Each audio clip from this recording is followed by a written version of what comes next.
I joined the clan.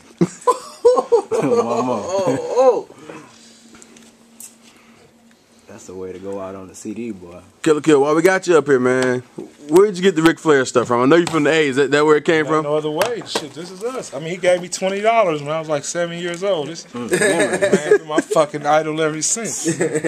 Like, it ain't no other world champion than me. Like, when you're a champion, you're supposed to talk that shit and prove that shit. Ric Flair. And that's what Flair did. Fuck yeah. And that's what champions do.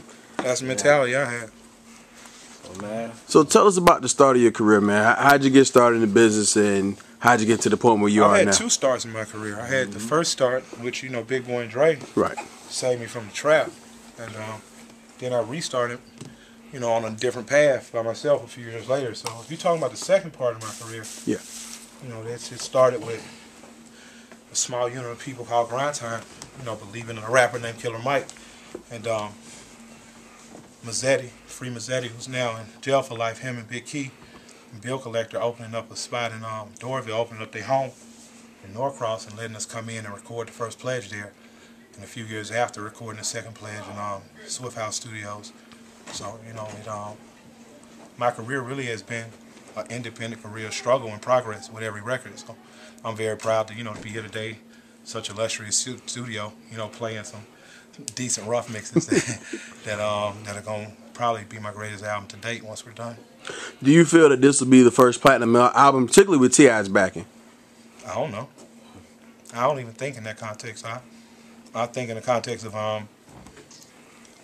you know, there are 3 rappers that came out in around the same year or two that I did that were platinum, multi-platinum, near platinum, that, you know, can't even drop a record now.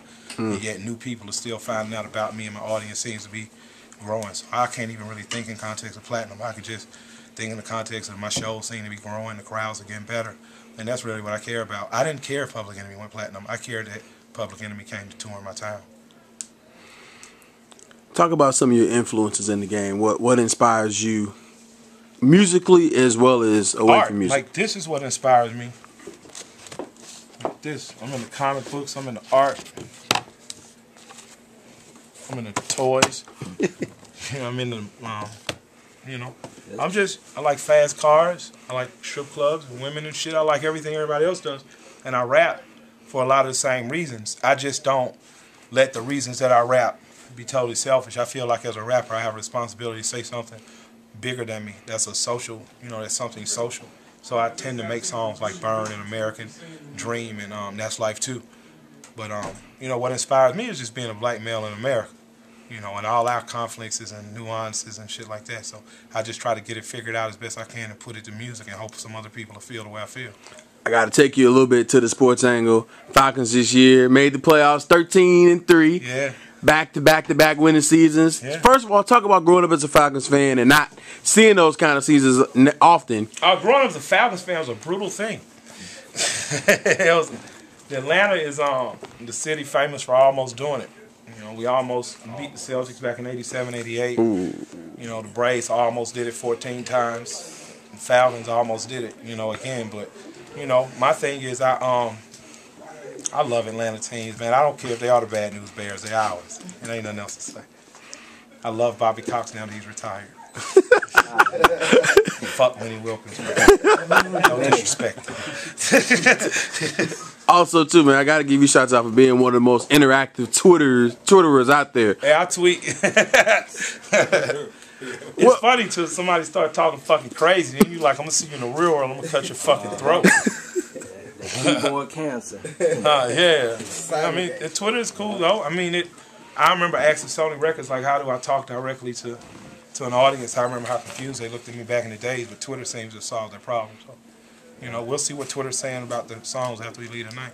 Also, too, I got to tell you one thing about you. You're definitely serious about it. I remember I met you back when I was working at Sports Avenue when the throwbacks were in. Yeah. And that's why I'm in sports radio now, because you told me, dude, you know too much about this to not be working in the industry. Playing jerseys for real. Yeah, it's like, man, you know too much about this stuff to not be doing it. So what is in that end? Because you were really young in the game then when I met you. 22, 23, still hustling a little bit too on the side. But what got that in you? Yeah. What was the question? What inspired that in you early, just to see those kind of things in people? Oh, you mean see what kind of things? Like what the sports? What I like sports and shit or what? Well, no, just people seeing more in people than what they see in themselves. Oh, you know what, man? I don't know. Like it's just I just tell people kind of the truth as I see it about them at the time. Like Scream always say when I first met him, I was like, man, you got dope ass tapes, man. You just got to turn that shit up some more. And he's like, I turned it up, you know, whatever that was to him. But I don't know, man. It's like when I see good people, it's like being a first or a third base coach. Like your first and your third base coaches just see down the line a little better than you. It's not like they see only what's in you. Like, you know what I mean? I ain't got to tell you to steal bases. You fast as fuck. Thank you, mom and dad, for that. I'm just gonna tell you, hey, it might be time to run.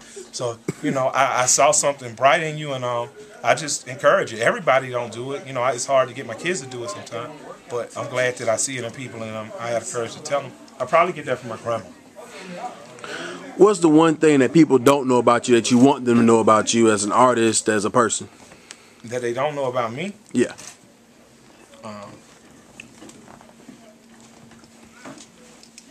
That you're comfortable sharing. I mean, I'm cool. I mean, I have a membership to the High Museum.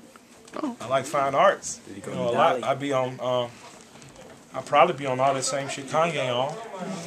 In terms of fine arts and shit, I just don't feel the need to dress weird and hold my nose up about it. No disrespect to Kanye, I just don't feel the need to dress weird and hold my nose up about it. Like, you know, when you start talking about Michelangelo, Da Vinci, even on up to the pop artists like Warhol, Dali, all these people, they were from the poor communities. They weren't necessarily rich and shit. So, you know, I just feel like art comes out of the community that I'm from, and I tend to love it. So, like, probably my greatest dream for this year or next year is to go to the Louvre Museum and see the Nike of Samothrace over there, you know, in Paris. So, nice. I like fine arts. I like high art. I had a full art scholarship to Morris Brown and take. Yeah, that's what I'm into, fine arts. Good.